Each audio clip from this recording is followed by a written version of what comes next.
ഞങ്ങളിങ്ങനെ ഓരോ വീട്ടിൽ പോവും, അവിടെയൊക്കെ ഞങ്ങളെ കഴിവുകൾ ഇങ്ങനെ അവതരിപ്പിക്കും.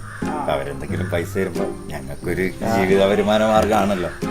നിങ്ങൾ ഏത് നടന്റെ സൗണ്ട് പറഞ്ഞാലും ഞങ്ങൾ എടുക്കും. ഇപ്പൊ വേണ്ട, ഒരു മൂടില്ല, നിങ്ങൾ പോയിക്കോ, പിന്നെ ആക്കാം. അല്ലട്ടെ, ഞങ്ങൾ അറിയപ്പെടുന്ന കലാകാരന്മാരാണ്. എവിടെ അറിയപ്പെടുന്നേ? എത്ര ചാനലുണ്ട് ഞങ്ങള്. ഏഷ്യാനെറ്റ്, കൈരളി, അമൃത, സൂര്യ TV, ഫ്ലവേഴ്സ്. ഫ്ലവേഴ്സ്. ഉത്സവം ഫെയിമാണ്. ഏത് കൊങ്ങുത്സവോ?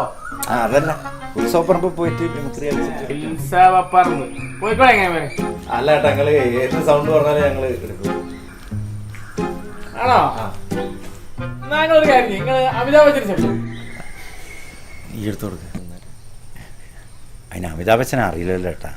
അമിതാഭ് ബച്ചനെ അറിയില്ലാന്നോ? എടാ, ഹിന്ദിയുടെ സൂപ്പർ സ്റ്റാർ.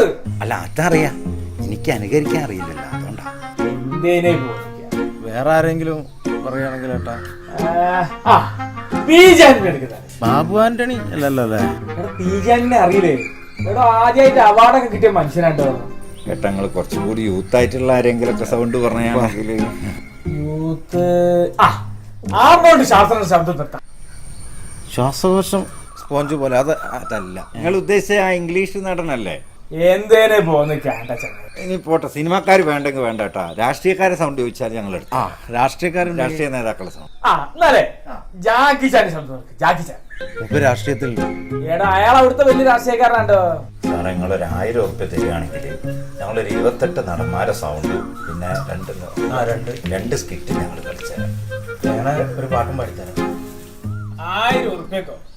എടാ, 500 ഉറുപ്പ്യക്ക് സ്റ്റാർ സിംഗറിന്റെ വിന്നർ 10 പാട്ട് മണിയാണ് പോയിട്ടേ ഉള്ളൂ. പാട്ടുകാരെ ഇറങ്ങിയിരിക്കുന്നു. വെറുതെ അല്ല, നമുക്ക് അപ്പുറത്ത് കളക്ഷൻ കുറഞ്ഞു പോയത്.